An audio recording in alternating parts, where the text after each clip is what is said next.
तो हेलो मेरे प्यारे बच्चों, एक बार फिर से आप सभी का मेरे यूट्यूब चैनल पर आपका स्वागत है। तो आज की इस वीडियो में मैं आपको बताऊंगा कक्षा 10 गणित का जो पहला पार्ट है बच्चों, वास्तविक संख्या, इसके आने वाले मोस्ट इंपॉर्टेंट क्वेश्चन जो आपको 2026 बोर्ड एग्जामिनेशन में मदद करेंगे। मैं दावे के साथ कह सकता हूँ कि जो क्वेश्चन मैं आपको बताऊँगा वो 100% गारंटी के साथ आएंगे। मैं आपको लगभग अगर 10 क्वेश्चन बताता हूँ तो 10 में से मैं 5 ही गारंटी दे सकता हूँ कि मोस्ट इम्पॉर्टेंट जो हैं। ठीक हो गया। अब बिना किसी देरी के बस आप वीडियो को एंड तक देखें। आप अगर अभी सोच रहे हैं कि एक छोटा क्रिएटर है तो मैं आपको बता दूं, छोटा क्रिएटर मैं अवश्य हूँ, लेकिन मैं आपको मैथमेटिक्स में अगर 1% में अगर मैं कहीं पे दिक्कत होने दूंगा तो आप मेरे को कमेंट बॉक्स में लिख देना कि सर आप अच्छा नहीं पढ़ाते हो। ठीक हो क्या। अब बिना किसी देरी के हम स्टार्ट करते हैं। क्या चैप्टर नंबर फर्स्ट, वास्तविक संख्याएँ। ठीक हो क्या। तो बात आती है वास्तविक संख्याएँ। मैं आपको पहले भी इस पार्ट को पूरा पढ़ा चुका हूँ, आप देख सकते हैं, मेरी प्लेलिस्ट पड़ी हुई है। तो आज की इस वीडियो में मेरे प्यारे बच्चों हम स्टार्ट करेंगे प्रश्नावली 1.1। ठीक हो गया। इसमें जो पहला जो क्वेश्चन है, इसमें से मोस्ट इम्पोर्टेंट क्वेश्चन क्या है कि इतनों में से कोई एक पूछा जाएगा। ठीक। और वो भी किस लिए क्वेश्चन आएगा, क्या कि ये तो समथिंग एक नंबर में आएगा ज़्यादा से ज़्यादा कि 3825 के अभाज्य गुणनखंड ज्ञात कीजिए। तो ये कोई क्वेश्चन नहीं है। ठीक हो गया। ये तो छोटे बच्चों का क्वेश्चन है, लेकिन फिर भी आपकी सुविधा के लिए अगर मैं आपको बता दूँ कि जो इसका जो पहला जो क्वेश्चन बच्चों, इसका जो पहला क्वेश्चन है वो क्या है, मैं आपको बता दूं, मोस्ट इंपॉर्टेंट क्वेश्चन है ये। ठीक हो गया। वीडियो को एंड तक देखें, छोड़ना मत। तो इसका जो पहला जो क्वेश्चन है बच्चों वो है तुम्हारा 140। अब बताना तो मैंने एक ही था, लेकिन आपका कॉन्सेप्ट क्लियर करने के लिए मैं आपको थोड़ा बहुत बता देता हूँ। तो बात आती है इसके क्या करने हैं, अभाज्य गुणनखंड हमें करने के लिए बोल रखा है। तो अभाज्य गुणनखंड करेंगे कैसे, मैं आपको पहले बता चुका हूँ कि अभाज्य गुणनखंड हम करते हैं। ये 140 को हमने लिखा, एक डंडी ये नीचे खींची, एक ये इधर की साइड खींची, यहाँ तक कोई दिक्कत, इतना ही तो किया, डंडी तो खींच दी। अब सबसे छोटी संख्या से हम सबसे पहले भाग देंगे। तो सबसे छोटी संख्या एक का तो देंगे नहीं, क्या 2 का देंगे हम। 2 सत्ता 14 और ये 0 को 0 उतारा। फिर 70 में किसकी जाएगा, 2 का, 2 तिया 6, बच्चा 1 हुआ 10 और 2 पंजा 10। ठीक। उसके बाद किसका जा रहा, 5 का, 5 सत्ता 35 और फिर 7 एकम 7। ठीक। तो 140 का अभाज्य गुणनखंड हमें क्या मिले, जो ये सारे हैं इनको गुणे में लिख दो। 2 गुणा गए 2 गुणा गए 5 गुणा गए 7। कोई दिक्कत हुई, हो गया, निकाल दो दिया अभाज्य गुणनखंड। तो इस प्रकार से क्वेश्चन आएगा अगर कोई छोटा मोटा कि 140 के अभाज्य गुणनखंड लिखे, तो इस प्रकार से हमें करना है। ठीक। इसी प्रकार एक दूसरा मैं बता देता हूँ। दूसरा जैसे क्या है 156, इसके हमें अगर अभाज्य गुणनखंड करना है तो 156 को मैं इस डंडी के रूप में लिख दूंगा। अब करो, सबसे पहले 2 से 2 सत्ता 14 हुआ 1 हुआ 16, 2 अट्ठा 16, फिर 2 का, 2 तिया 6 और 2 नमा 18। अब किसका जा रहा, 3 का, 3 एकम 3 और 3 तिया 9, फिर 13 का, 13 एकम 13। ठीक। तो 156 के गुणनखंड क्या हुआ हमारे पास, 2 गुणा गए 2 गुणा गए 3 गुणा गए 13। यहाँ भी कोई दिक्कत हुई, आसानी के साथ इसके अभाज्य गुणनखंड भी हो गए। अब इसी प्रकार करते हैं हम तीसरे वाले के। तीसरे क्या है बच्चों, 3825। ठीक। अब इसमें भी हम देखें, पहले 3825 में ऐसे लिख दूंगा। अब सबसे पहले देखूंगा मैं किसका जा रहा, 2 का तो जाएगा नहीं, क्योंकि आपको अगर मैं बता चुका हूँ कि विभाज्यता का नियम मैं आपको ऑलरेडी प्रश्नावली 1.1 में करा चुका हूँ। ये पूरी प्रश्नावली, इसके नियम वगैरह सब बता रखा है। अगर आपने अभी तक पार्ट देखा नहीं तो एक बार देख के आएँ, लेकिन अगर वहाँ भी नहीं देखते हैं तो यहाँ पे मोस्ट इंपॉर्टेंट क्वेश्चन मैं आपको बता रहा हूँ, यहीं से आपका बेड़ा पार हो जाएगा। ठीक है। तो यहाँ पे देखें 8 और 3 कितना होता है, 12, 5 12 और 15। ठीक। हाँ, तो आप देख सकते हैं 8 और 2 हो गया 10 और 3 13 हो गया, और 13 और 5 18, और 18 में 3 का भाग जाता है, हाँ अवश्य जाता है। ठीक हो गया। अब मैंने क्या बोला कि अगर जोड़ के एक ऐसी संख्या आ रही है, अगर 8 और 3 हो गया तुम्हारा 11 और 11 और 2 13, 5, हाँ जा तो रहा है, मैं क्यों सोच रहा इतना। टोटल जोड़ के कितना हो रहा, 18 हो रहा है। ठीक है, हो गया। 8 और 2 10 हो गया ना, 10 और 3 13 हो गया, और 13 और 5 18 हो गया। तो 18 3 से भी डिवाइड हो रही है, हाँ 3 नमा 18, डिवाइड हो रही ना 3 से, तो बस इसी प्रकार हम यहाँ मतलब 3 का भाग जाएगा, तो 3 एकम 3, और ये हो गया यहाँ पे 3 दूना 6, बचा 2 हुआ 22, 3 सत्ता 21, बचा 1 हुआ 15 और 3 पंजा 15। ठीक, अब फिर से 3 का जाएगा क्योंकि 2 और 1 3 और 7 और 3 10 और 10 और 5 15, तो 15 में 3 का भाग जाता है, हाँ जाता है, 3 पंजा 15, 3 से डिवाइड होती है ना, तो बस ये हमको चाहिए, जो संख्या 3 से डिवाइड होगी मतलब ये पूरी संख्या भी 3 से डिवाइड होगी। 3 का हम भाग देंगे, 3 चौको 12, 3 दूना 6, बचा 1 हुआ 15, 3 पंजा 15। अब किसका जाएगा, अब जाएगा बच्चों सीधे 5 का। ठीक, तो 8 पंजा 40, बचा 2, बचा 5, 5 पंजा 25 हुआ 85, फिर 5 का जाएगा, 5 एकम 5, बचा 3 हुआ 35, 5 सत्ता 35, और फिर 17 एकम 17। यहाँ भी कोई दिक्कत, 3825 के बाद गुणनखंड क्या निकले, 3 गुणा गए 3 गुणा गए 5 गुणा गए 5 गुणा गए 17।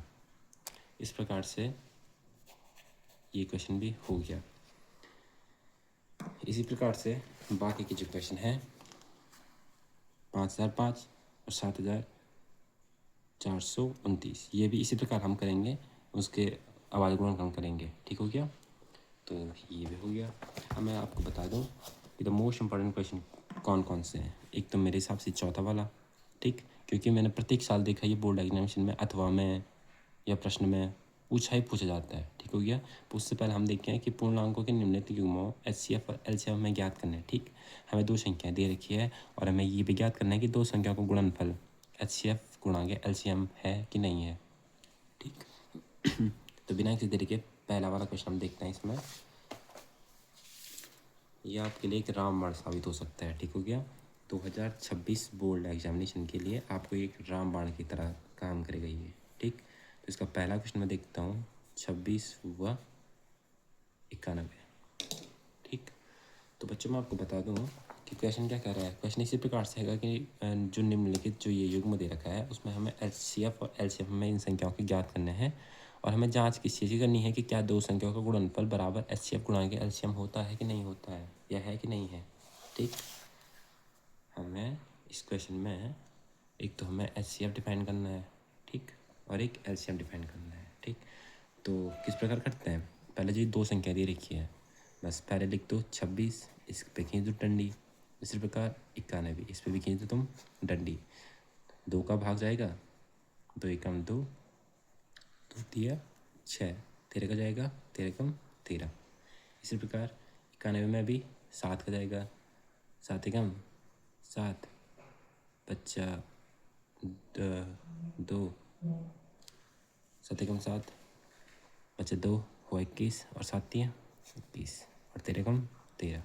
ठीक, तो बच्चों आप यहाँ पे देख सकते हैं कि 26 के अभाज्य गुणनखंड आए मेरे पास 2 गुणा गए 13, और गुणे में कुछ नहीं है तो गुणे में हम 1 भी लिख सकते हैं, कोई दिक्कत होगी नहीं होगी। इसी प्रकार अब 91 के भी क्या है, 91 का है हमारा 7 गुणा 13 गुणा 1। ठीक हो गया, अब मुझे क्या ज्ञात करना है, HCF बोला उसने। ठीक, तो HCF कैसे डिफाइन करते हैं, HCF हम डिफाइन करते हैं जो दोनों में होता है। अब आज गुणनखंड लिख दिए दोनों के, अब जो दोनों में विराजमान है, जैसे क्या है, एक तो 1 है जो दोनों में उपस्थित है, और एक 13 भी है जो दोनों में उपस्थित है ना। तो HCF यानी क्या हो जाएगा, 13 और गुणे में 1, तो 13 कम 13, तो हमारा HCF हमें क्या मिला, 13। इस प्रकार से HCF डिफाइन करना है। यहाँ तो कोई दिक्कत हुई। अब आज गुणनखंड किए, लिखा, जो दोनों में कॉमन है उसको क्या हो गया HCF। और इसी प्रकार LCM बच्चों कैसे डिफाइन करते हैं, जो दोनों में होता है उसको एक बार, जैसे 13 दोनों में है तो एक बार, 1 भी दोनों में है तो एक बार, अब बाकी का जो बच गया ये 2 और 7 इसको गुणे में लिख देंगे। ठीक, तो LCM 13 कम 13 और 7 दूना 14, अगर 13 गुणा गए 14 अगर हम करेंगे तो हमें प्राप्त होगा 182। छोटे बच्चे तुम हो नहीं, गुणा भाग करना तो आना चाहिए। ठीक हो गया, LCM क्या प्राप्त हो गया, 182। HCF और LCM ज्ञात करने के लिए बोला था, और क्या कहा है कि जांच कीजिए कि 2 संख्या का गुणनफल HCF गुणा के LCM होता है कि नहीं होता है। ठीक, यहाँ तक होगी। अब यहीं पे मैं लिख देता हूँ कि जांच जांच हमें किस चीज़ों की करनी है कि दो संख्याओं का गुणनफल बराबर HCF गुणा के LCM होता है कि नहीं होता है। ठीक, तो दो संख्या हमारे पास क्या दे रखी है, 26 और 91। 26 गुणा के 91 ये दे रखा है, और HCF गुणा के LCM, HCF है हमारा 13 और LCM कितना है 182। ठीक हो गया। तो अगर हम 26 और 91 अगर हम गुणा करेंगे तो हमें प्राप्त होगा 2366। ठीक, और यहाँ भी 2366। आप चाहें तो आप गुणा करके देख लें, क्योंकि ये तो एक मोस्ट इम्पॉर्टेंट क्वेश्चन की ये एक वीडियो होने वाली है। तो उसमें अगर मैं इतना टाइम खाली गुणे भागी में लगा दूंगा तो बहुत टाइम हो जाएगा। ठीक, तो आपको गुणा करना आना चाहिए। तो आसानी के साथ हमारा ये क्वेश्चन भी बन गया। यहाँ भी कोई दिक्कत हुई नहीं। इसी प्रकार इसी में मैं आपको एक दूसरा भी बता देता हूँ कि एक सेकंड प्रॉब्लम कि जैसे है 510 व 92। ठीक, तो इसमें भी हम क्या करेंगे, सबसे पहले बच्चों हम लिख देंगे 510 को एक डंडी के नीचे। कोई दिक्कत, इतना तो आप भी कर देंगे। ये 92 को भी इस प्रकार, यहाँ भी कोई दिक्कत नहीं होगी। अब हम देखेंगे भाग किसका जा रहा है, इसमें 0 है तो 2 का जाएगा। ये हो गया 2 दूना 4, बच्चा 1 और हुआ 11। तो 2 पंजा 5 दूना 10। हाँ, तो इसी प्रकार यहाँ पे क्या होगा, 2 दूना 4 ये हो गया, बचा 1 और फिर यहाँ पे 2 पंजा 10 और फिर 1 बचा, फिर 2 पंजा 10। ठीक, यहाँ तक कोई दिक्कत नहीं होगी। अब इसके बाद अब हम देखें तो किसका जा रहा, 5 और 5 10, 11 1 12। तो 12 3 से डिवाइड होता है, हाँ 3 चौको 12, यानी कि 3 का भी इसमें भाग जाएगा। ठीक, तो 3 7 21, 3 अट्ठा 24, बचा 1 हुआ 15। तो 5 तिया 15। ठीक, यहाँ पे कितना हुआ 85। 85 में किसका जाएगा, मैं देखो तो 5 का जा रहा था। ठीक, तो 5 एकम 5, बचा 3 हुआ 5 और 5 7 35 और 17 एकम 17। यहाँ कोई दिक्कत नहीं होगी। इसी प्रकार 92 में पहले 2 का, 2 चौको 8, बचा 1 हुआ 12, 2 छंग 12।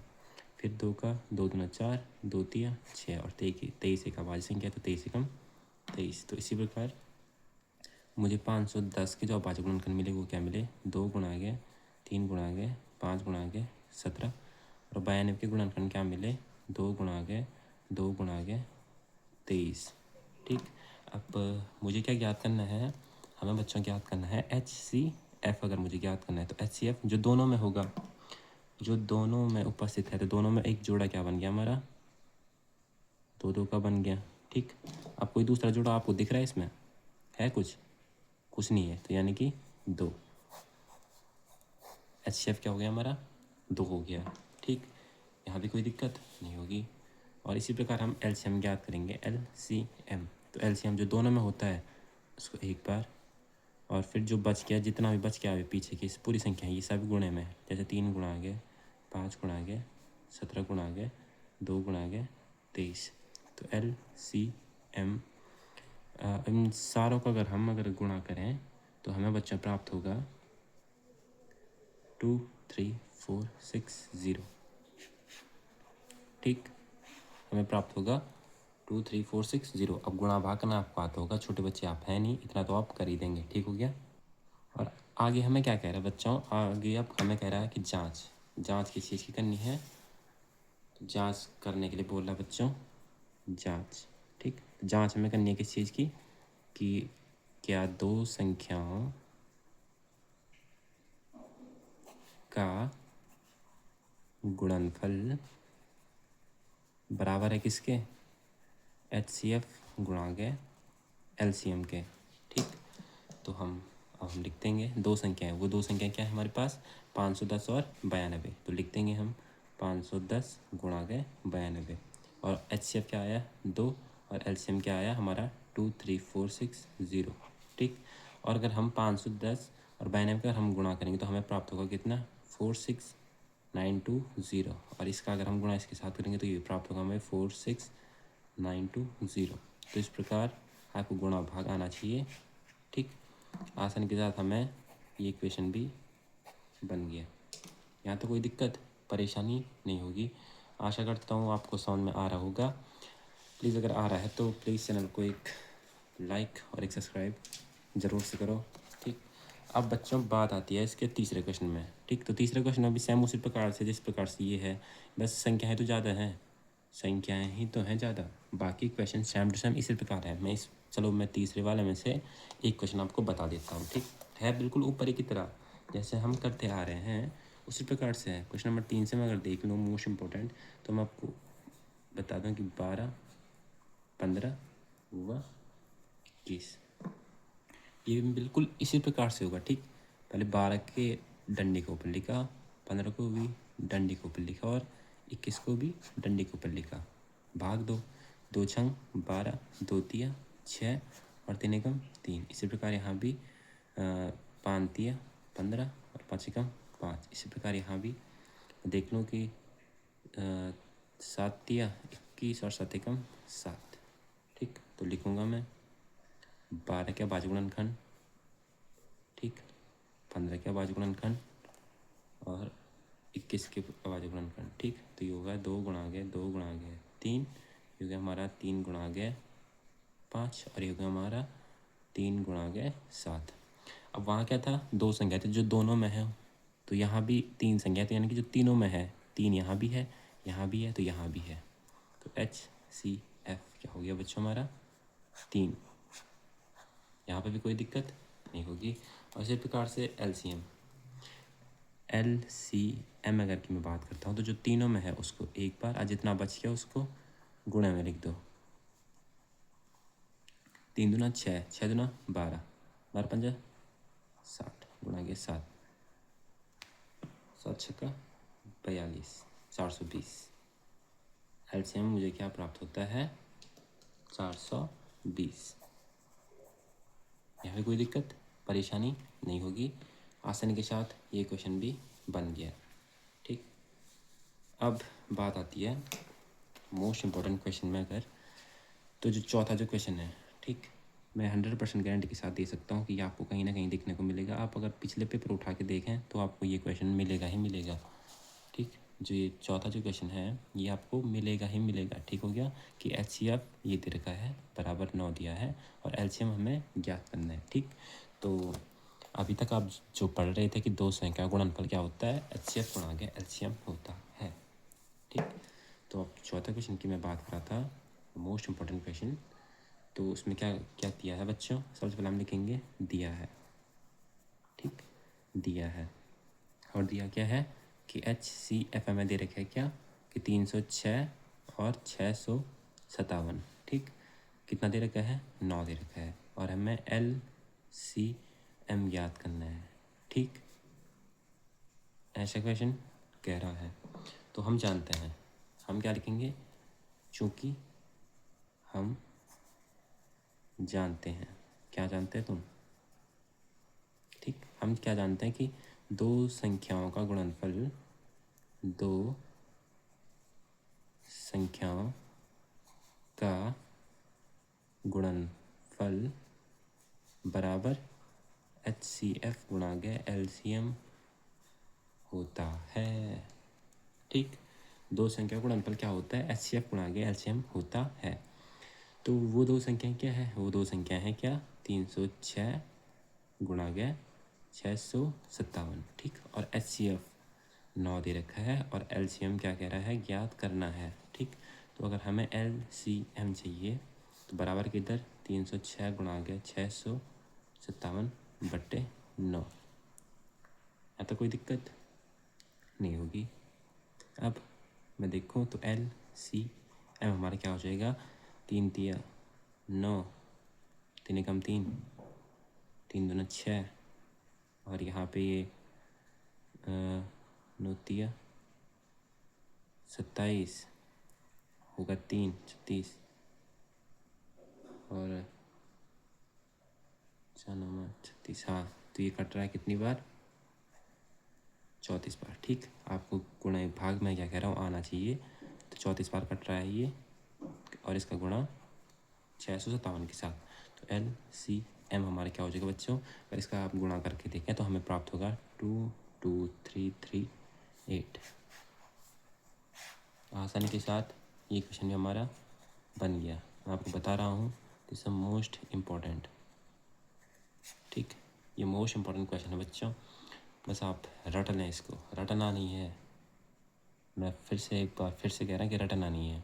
ठीक, रटी नहीं जाती है। ठीक, मैथमेटिक्स रटी नहीं जाती है।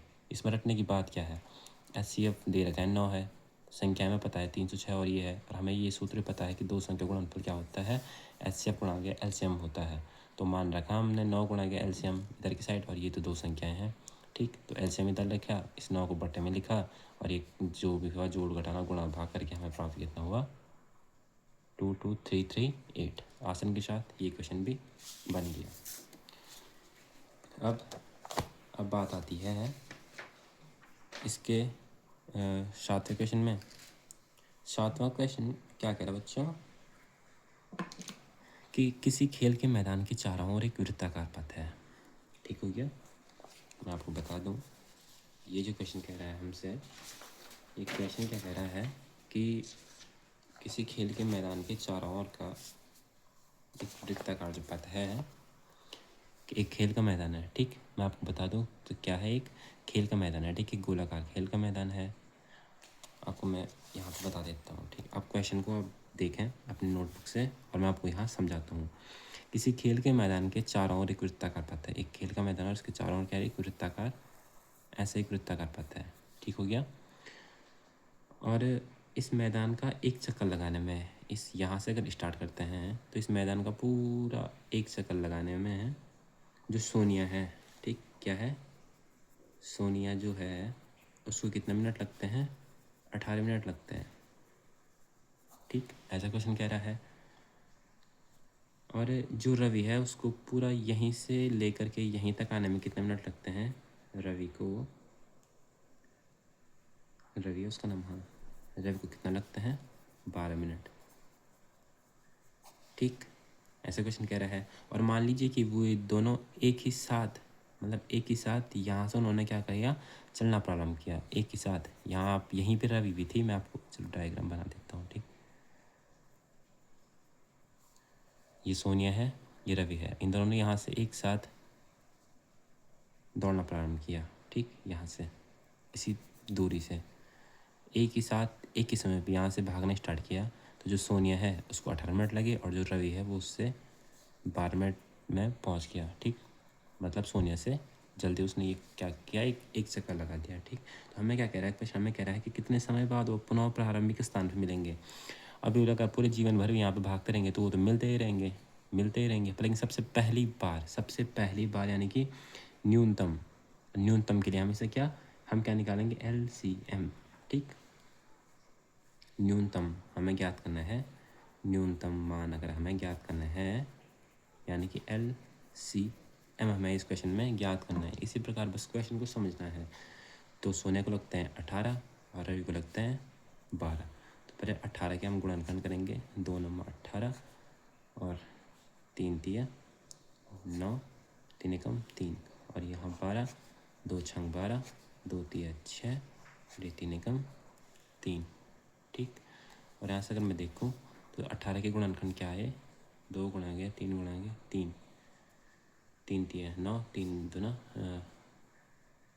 3 तिया 9 और 9 दूना 18। ठीक, और 12 के 2 गुणा गया 3, 3 दूना 6, 6 दूना 12।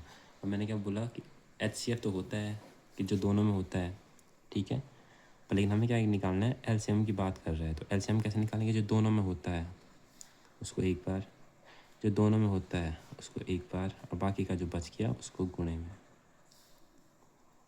LCM के लिए। ठीक, तो LCM 3 दूना 6 और 3 दूना 6 और 6 दूना 12, 3 दूना 6, 6 दूना 12 और 12 36, और 6 जगह 36। आसानी के साथ ये क्वेश्चन भी बन गया। लिखेंगे हम यहाँ पे क्या कि अतः वे 36 मिनट बाद पुनः मिलेंगे। यहाँ पे कोई दिक्कत परेशानी नहीं होगी। आसानी के साथ ये क्वेश्चन भी बन गया। अब बात आती है बच्चों प्रश्नावली। अगली जो प्रश्नावली है, this is the most important question. मैं बता रहा हूँ कि मैं 100% गारंटी दे सकता हूँ, दावे के साथ मैं कह सकता हूँ इस प्रश्नावली से संबंधित कि 100% गारंटी है कि यहाँ से एक क्वेश्चन बनेगा तो बनेगा। जैसे है कि सिद्धि की जगह √5 एक अपरिमेय संख्या है। अब ये √5 तो है, लेकिन इसकी जगह पे 7 पूछ जाएगा, 2 भी पूछ सकता है, √3 भी पूछ सकता है, कुछ भी पूछ सकता है, XYZ। ठीक, तो मैं 100% दावे के साथ कह सकता हूँ कि ये क्वेश्चन आएंगे ही आएंगे। ठीक, तो मैं आपको बता दूँ इसका पहला क्वेश्चन बच्चों, बस इसमें आपको थ्योरी बच्चों भूलनी नहीं है बस। ठीक, मोस्ट इम्पॉर्टेंट क्वेश्चन कि सिद्ध कीजिए कि क्या, कि सिद्ध कीजिए कि √5 एक अपरिमेय संख्या है। ये हमें सिद्ध करने के लिए बोल रहा है क्वेश्चन। अब ऐसे क्वेश्चन जब आएंगे तो बच्चों सबसे पहले क्या करना है, सबसे पहले हम लिखेंगे कि माना। मैथमेटिक्स में ज़्यादातर माना ही जाता है। ठीक, कि माना √5 एक परिमेय संख्या है। क्या है यह? एक परिमेय संख्या है, जो हमने मान लिया। अब हमें पता है कि परिमेय संख्या क्या होती है, जिन्हें हम P/Q के रूप में लिख सकते हैं। यानी कि √5 को मैं क्या लिख सकता हूँ, P/Q के रूप में मैं लिख सकता हूँ। ठीक, इतना हमने किया। पहले माना कि √5 एक परिमेय संख्या है, और फिर परिमेय संख्या जिसको हम P/Q के रूप में लिख सकते हैं। तो मैंने √5 को क्या लिख दिया, P/Q मैंने लिख दिया। अब हम क्या करेंगे, दोनों पक्षों का हम वर्ग करेंगे। ठीक, दोनों पक्षों का वर्ग करने पर, तो जब हम दोनों पक्षों का जब हम वर्ग करेंगे तो पहले हम √5 इधर वाले के वर्ग करेंगे, और फिर P/Q इधर वाले के हम वर्ग करेंगे। ठीक हो गया। अब यहाँ से √5 का वर्ग, अंडर का वर्ग करने पे अंडर हट जाता है, बचे केवल क्या, 5। और यहाँ P का वर्ग P² और Q का वर्ग Q²। ठीक हो गया। अब इसके साथ भाग में तो यहाँ जाके गुणे में, तो यहाँ से बचा P² बराबर क्या हो जाएगा, 5Q²। इस पे हमें केवल ध्यान देना है। ठीक हो गया, इस पे हमें ध्यान देना है। अब यहाँ क्या हो रहा है, जो ये P² है। ठीक, अगर मैं इस Q² को 5 बराबर क्या हो सकता है, P²/Q² होगा। तो ये Q² P² को डिवाइड करेगा, यानी कि P भी ये Q से डिवाइड होगा। ठीक, लेकिन अगर मैं यहाँ से, अगर ये Q² है, आप कंफ्यूज मत होना, ये 5 को अगर मैं इस P के बटे में लिख दूँ, ठीक, अगर मैं इसको ऐसे भी तो लिख सकता हूँ मैं यहाँ से, Q² बराबर क्या, P²/5 ऐसे लिख सकता हूँ ना। ये गुणे में तो यहाँ बटे में तो आएगा। तो अगर ये P² 5 से डिवाइड है, तो ये P भी 5 से विभाजित होगा। 100% है कि अगर ये P² 5 से डिवाइड है तो ये P भी 5 से विभाजित होगा। तो हमें बस केवल क्या लिखना है कि P², इसको तुम छोड़ दो, ठीक है, ये बस मैंने समझाने के लिए बोला। P² 5 से विभाजित है, P भी 5 से विभाज्य होगा। इतना हमें लिखना है बस कि P² 5 से विभाजित है, यानी कि P भी 5 से विभाजित होगा। ठीक, अब मैं मान लेता हूँ, मैं क्या मान लेता हूँ कि P बराबर क्या मान लेता हूँ मैं कि 5R, ये मैं मान लेता हूँ। और जहाँ R क्या है, एक पूर्णांक है, एक पूर्णांक है। ठीक, तो मैं मान लेता हूँ कि P बराबर मैं क्या मान लेता हूँ, 5R। इसको मान लेता हूँ मैं इक्वेशन नंबर फर्स्ट, और इस P का मान उठा के मैं कहाँ रखता हूँ, समीकरण नंबर 1 में। तो लिखूँगा P का मान समीकरण 1 में रखने पर, समीकरण 1 में जब मैंने P का मान रखा तो समीकरण 1 पर मैं लिखता हूँ P² = 5Q स्क्वायर।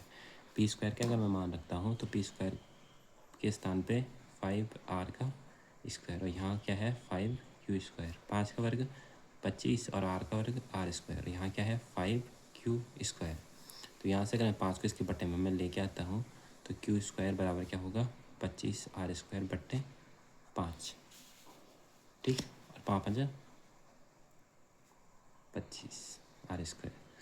तो यहाँ भी क्या होगा कि जो ये 5 है इसको अगर मैं इसके बट्टे में लिख दूँ q स्क्वायर के बट्टे में, तो जो q स्क्वायर है वो 5 से विभाजित होगा और q भी 5 से विभाज्य होगा। तो जैसे हमने यहाँ ऊपर लिखा था अभी थ्योरी में, इसी प्रकार यहाँ भी लिखेंगे।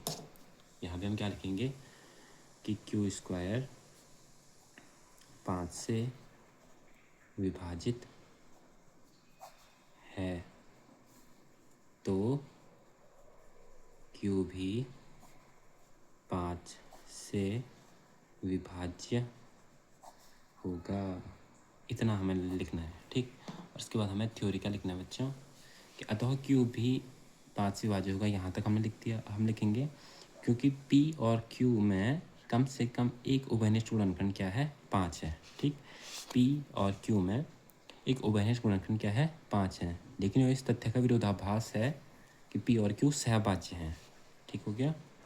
तो p और q हैं वो सहभाज्य हैं, इसीलिए क्या होगी ये √5 भी एक अपरिमेय संख्या होगी, ठीक। मैं आपको बता दूं सहभाज्य किसे कहते हैं, पर हम लिखेंगे थ्योरी में है, बस इसमें थ्योरी है बच्चों, ठीक है। लिखेंगे हम कि p व q में कम से कम एक उभयनिष्ठ गुणनखंड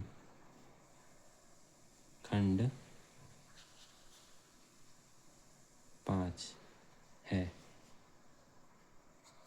यह इस तथ्य का विरोधाभास है कि p व q सहभाज्य हैं,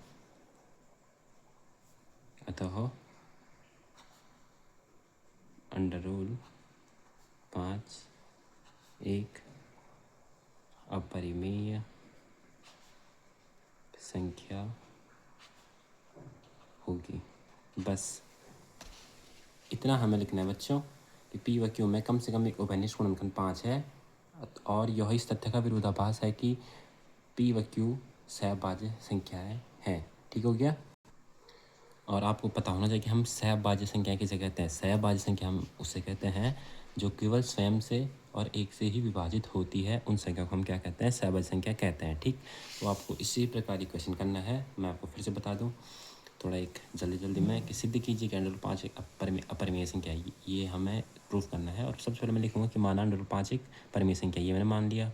उसके बाद मैं क्या करूँगा कि √5 को p/q मैं मान लूँगा, फिर दोनों पक्षों का वर्ग करूँगा। फिर दोनों पक्षों का वर्ग करने पर मुझे क्या प्राप्त होता है √5 का वर्ग करने पर मुझे 5 प्राप्त हुआ, और p का वर्ग p स्क्वायर और q का वर्ग q स्क्वायर, ठीक। ये गुण ये इसको मैं ये बट भाग में था तो गुणे में मैंने इसको लिख दिया, और p स्क्वायर बराबर हो गया 5q स्क्वायर। अब ये p स्क्वायर 5 से विभाजित है तो p भी 5 से विभाजित होगा, ठीक। मैं p बराबर मान लेता हूँ 5 और मैं p का मान उठा के रख देता हूँ समीकरण नंबर 1 में। और समीकरण 1 क्या है हमारा p स्क्वायर = 5q स्क्वायर। यहाँ मैंने मान रखा 5 को 25 r को r स्क्वायर, 5 को बट्टे में लेके इसके 5 जब 25 हुआ तो यहाँ भी क्या हुआ q स्क्वायर 5 से विभाजित है तो p भी 5 से विभाजित होगा। p व q में कम से कम एक उभयनिष्ठ गुणनखंड 5 है, तो इस तथ्य का विरोधाभास है कि p व q सहभाज्य है, तो अतः √5 भी एक अपरिमेय संख्या होगी। इस थ्योरी को आप रट के चले जाओ, ठीक हो गया। थ्योरी को तुम रट के चले जाना। मैं 100% दावे के साथ कह सकता हूँ कि ये क्वेश्चन पूछेगा ही पूछेगा, ठीक। मोस्ट इम्पॉर्टेंट क्वेश्चन है बच्चों, मोस्ट इम्पॉर्टेंट क्वेश्चन, इसको हल्के मत लेना तुम, ठीक हो गया। इसी प्रकार से एक दूसरा मैं आपको बता देता हूँ इसी प्रश्नावली का। जो दूसरा क्वेश्चन है बच्चों, इसको मैं मोस्ट इम्पॉर्टेंट में मान सकता हूँ 3 + 2√5, ठीक। क्वेश्चन को मैंने लिख दिया है तो +3 + 2√5, ठीक हो गया।